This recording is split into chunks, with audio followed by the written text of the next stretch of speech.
E se eu te disser que uma equipe de pesquisadores japoneses e egípcios usou uma tecnologia de ponta em um cemitério ao lado da Grande Pirâmide e descobriu o que pode ser uma tumba até então desconhecida? Basicamente, essa equipe de arqueologia usou no cemitério ocidental de Gizar um radar de penetração no solo, que chamamos de GPR, e tomografia de resistividade elétrica, eu sei, um nome esquisito, e encontrou sob o solo uma anomalia em forma de L, e que parece ter sido totalmente coberta por areia. Será que realmente podemos estar diante de uma tumba do início da Era dos Faraós, que ainda está fechada? Vamos lá, porque eu vou explicar para vocês que história é essa. Olá, o meu nome é Márcia Jamili, sou escritora e arqueóloga, e além desse canal aqui dedicado exclusivamente ao Egito Antigo, eu também tenho um canal chamado Arqueologia pelo Mundo. O link tá aqui no card.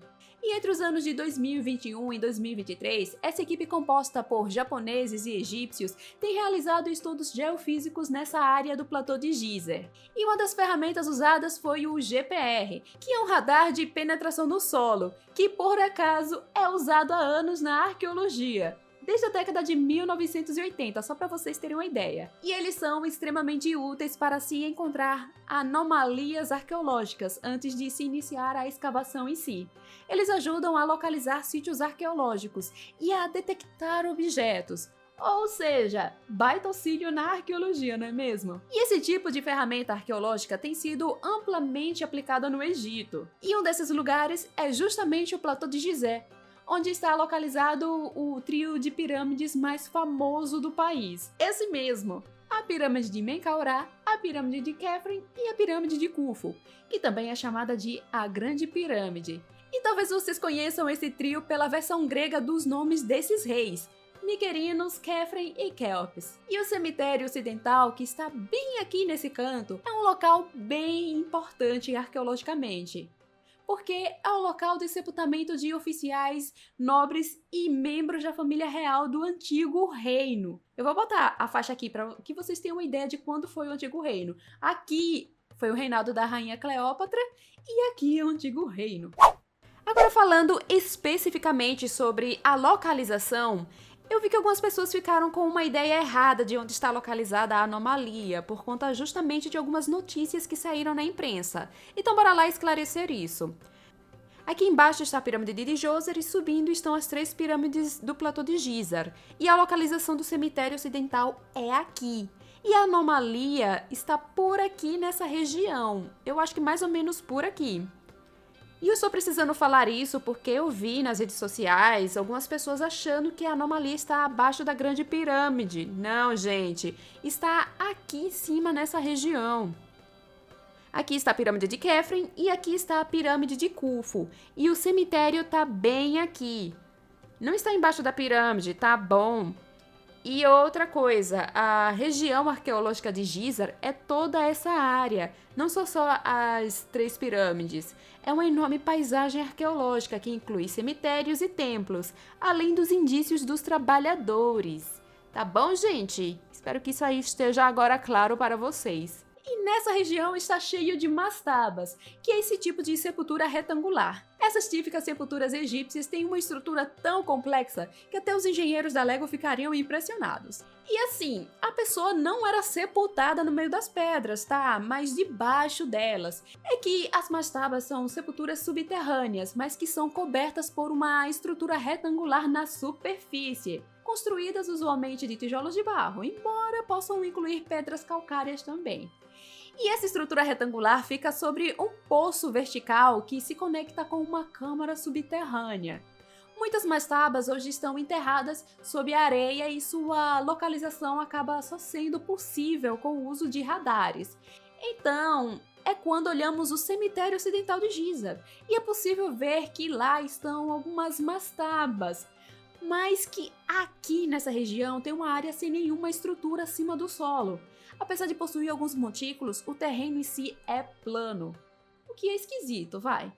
Por isso, a equipe de arqueologia resolveu dar uma olhada lá. E sabem quem gostaria de dar uma olhada nessa região também? Eu! E vocês podem me ajudar com isso. Eu sei que esse vídeo tá bom, mas preciso dar uma pausa nele e lembrá-los que estamos em meio a uma campanha para a elaboração de uma série sobre o Egito Antigo, especialmente sobre o faraó Tutankhamon, que será gravada lá no próprio Egito. Em respeito às vítimas da tragédia do Rio Grande do Sul, eu dei uma pausa na campanha, mas vou retornar aos poucos a partir dessa semana, certo?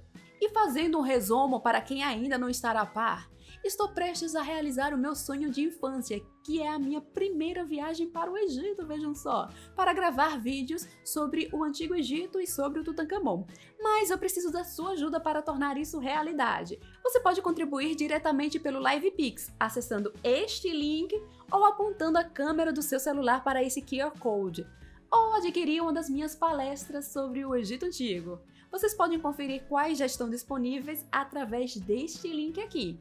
E para inspirar um pouco mais vocês e deixar as coisas mais interessantes, vou criar um sistema de metas, onde a cada meta de valor batida, eu vou liberar um documentário especial sobre o Egito Antigo. Quais os temas escolhidos? Será que teremos faraós núbios? A história do Egito de cabo a rabo? Mulheres faraós? Será que eu devo colocar os nomes dos apoiadores como apoio financeiro nesses documentários? Não sei. E, gente, reiterando, contribua diretamente pelo LivePix ou adquira uma das minhas palestras, certinho? Juntos podemos fazer história. Agora, falando das ferramentas usadas na pesquisa. Assim, explicando de forma bem simples, o radar de penetração no solo, o GPR, é um aparelho que permite ver através do chão, como se fosse fazer um raio-x da Terra, sabe? E eles possuem anteninhas que geram ondas que acabam servindo como uma espécie de câmera que tira fotos, por assim dizer, do que está embaixo do solo. Mas não são fotos perfeitas, tá? Afinal de contas, elas não conseguem enxergar de fato. Eles pegam dados que estão sob o solo. Daí o operador vai caminhando em linhas paralelas, como se fossem linhas de caderno, sabe? E no caso dessa pesquisa aqui, foram linhas de 1 metro de distância. Então, os dados coletados por essas antenas foram processados no computador, o que ajudou os pesquisadores a ver o quadro geral dos dados obtidos. Daí, outra ferramenta que eles usaram foi algo chamado de tomografia de resistividade elétrica, que também é uma ferramenta usada para ver o que está embaixo do solo, só que nesse caso aqui usando eletricidade. Os pesquisadores colocaram eletrodos no chão e através deles lançaram no solo um pouco de eletricidade. Simples assim. E essa eletricidade permite localizar coisas antigas que estão enterradas. E tal como o GPR, a equipe colocou os dados coletados em um computador para ajudar a enxergar o quadro geral. E vocês podem estar esperando que surjam imagens nítidas, tipo aquele filme Aliens vs Predador. Mas não, o que os pesquisadores acabam vendo é algo assim. E o mais interessante é que o radar e a tomografia, embora a princípio tenham a mesma função, os usos são um pouco diferentes. O radar permite ver o que está mais perto da superfície, e a tomografia, por sua vez, o que está mais profundo. Então, juntando ambas as informações, a equipe descobriu algumas coisinhas, como buracos ou blocos de pedra. E até aí tudo bem, porque o que mais tem na região é rocha e buracos naturais. Mas a equipe salientou que tudo isso podem ser coisas construídas por mãos humanas, como paredes ou poços antigos. Outro detalhe é que, olhando as imagens obtidas, eles viram uma anomalia que está bem nítida. E vocês podem notar aí também em sua casa. Olhem aqui essa imagem. Além de algumas pedras e buracos que poderiam ser qualquer coisa, os pesquisadores se depararam com essa anomalia em forma de L. E como diz um velho ditado, agora eles estão mais perdidos do que uma múmia sem mapa. Pior que não existe nenhum ditado com isso. Na porção norte da região está essa marca vermelha em formato de L. Isso é animador, porque realmente lembra uma espécie de poço funerário, talvez uma tumba. E aqui falando parece um poço funerário e tal, é porque nessa região, na década de 1950, foram encontrados 2 poços que não eram tumbas, e sim os poços onde foram colocadas as barcas solares do faraó Khufu.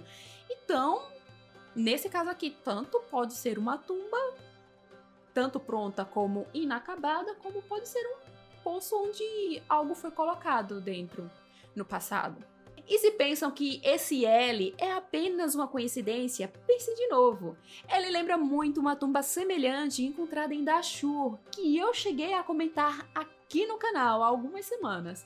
Só que essa do platô de Gizar parece ter sido preenchida com areia. Será que os antigos egípcios esqueceram onde deixaram suas tumbas? Tipo o canal Cadê a Chave? E essa anomalia tem cerca de 10 metros por 15 metros e uma profundidade de 0,5 a 2 metros. Mas, ao que tudo indica, ela não está só coberta por areia, mas também preenchida por areia. Sim, não é só coberta por areia, mas a areia entrou dentro dessa suposta tumba. Está cheia de areia lá. Fazer o quê? Lembrando que isso é uma possibilidade olhando os dados que foram coletados pela equipe, tá? E a equipe, por fim, salienta que, embora não possam determinar de qual material é feito esse L, é possível sim que seja uma grande estrutura arqueológica subterrânea. Mas eles precisam realizar mais pesquisas para examinar mais profundamente e ter certeza do que estão vendo. Enfim, gente, é isso. Esse é o tema do vídeo de hoje. Se vocês gostaram, claro, né? Porque se vocês chegaram até aqui é porque vocês gostaram. Deixa o seu curtir, é de graça. E se inscreva no canal caso ainda não sejam inscritos. E não esqueçam da nossa campanha lá para o Egito, tá bom? Vou ficando por aqui e até mais. Links importantes estão na descrição e as fontes para esse vídeo estão no comentário fixado, tá bom? Tchau, gente. Até mais.